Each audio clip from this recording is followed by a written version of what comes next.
नमस्कार, मी अजय राठोड, संचालक सिद्धिविनायक अकॅडमी नांदेड तुमचं स्वागत करतो। आज आपण भारताचा क्षेत्रफळ आणि महाराष्ट्राचं क्षेत्रफळ या बाबतीतचा अभ्यास करणार आहोत, एक्सप्लेनेशन बघणार आहोत। पेपरमध्ये वारंवार या दोन बाबतीतला विचार झालेला आहे की क्षेत्रफळ किती आहे, भारताचं क्षेत्रफळ किती आहे, महाराष्ट्राचं क्षेत्रफळ किती आहे। ठीक आहे, भारताचं क्षेत्रफळ किती आहे? जगाच्या देशातील विचार आपण जर केला तर भारताचा हे 7वा क्रमांक लागतो क्षेत्रफळानुसार आणि ते आकडा आहे 32,87,263 चौरस किलोमीटर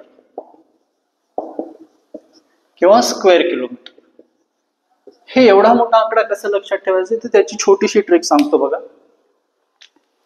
हे जे 32 आहे त्याला उलट करून टाकायचं, हे जे 32 आहे त्याला उलट करून 2 इथे घ्यायचे, 3 इथे घ्यायचे। ठीक आहे, उलट करून टाकायचं। 3 दुनी किती हो?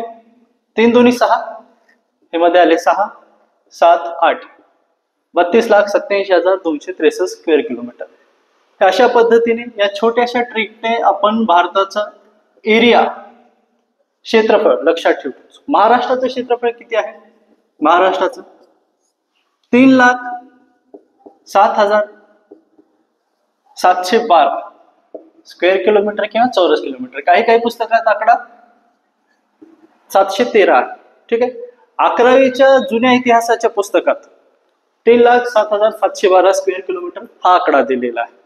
ठीक आहे, हे कसं काय लक्षात ठेवायचं? हे क्षेत्रफळ किती लक्षात ठेवायचं, कसं लक्षात ठेवायचं त्याची छोटीशी ट्रिक आहे। आपण स्टोरीच्या माध्यमाने हे क्षेत्रफळ आहे ते लक्षात ठेवण्याचा प्रयत्न करू। बघूया, 3 मित्र, कोणीही 3 मित्र असू देत, पोलीस पाटील असू देत, त्या गावचा सरपंच असू देत, ठीक आहे, किंवा ग्रामसेवक, आणि 3 जण मिळून एक साथ येऊन लोकांचा सातबारा खाण्याचा त्यांचा प्लॅन आहे। या छोट्याशा स्टोरीने आपण हे 3,07,712 स्क्वेअर किलोमीटर किंवा चौरस किलोमीटर हा आकडा आपण लक्षात ठेवू शकतो।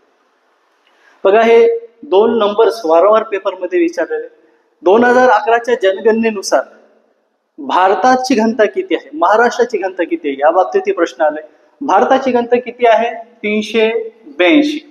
ठीक आहे, भारताची घनता, भारत, आणि महाराष्ट्राची घनता किती आहे तर 365 डेन्सिटी किंवा घनता।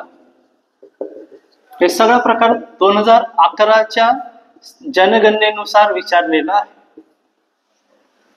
हे कसं काय लक्षात ठेवायचं?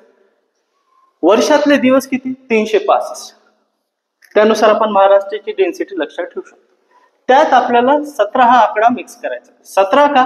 कारण की 17 म्हणजे नॉर्मली आपण 17 म्हणजे खतरा समजतो। ठीक आहे, आणि पॉप्युलेशन वाढणं हे एक प्रकारचा धोका आहे, एक प्रकारचा धोका आहे। त्यानुसार भरपूर आपल्याला पायाभूत सुविधा देशामध्ये बरोबर करता येत नाहीत, त्याचा फायदा होत नाही। जनसंख्या वाढली, लोकसंख्या वाढली की भरपूर प्रकारचा आपल्याला त्रास दिसतो। म्हणून हा 17 आकडा आपण लक्षात ठेवायचा। त्या 365 मध्ये 17 टाकले तर 382, जे की भारताचा डेन्सिटी आहे, घनता आहे, हे आपण लक्षात ठेवू शकतो। ठीक आहे, यापुढे आपण असेच वेगवेगळ्या ट्रिक्स नुसार भारताचा, महाराष्ट्राचा भूगोल हे बघणार आहोत। थँक्यू।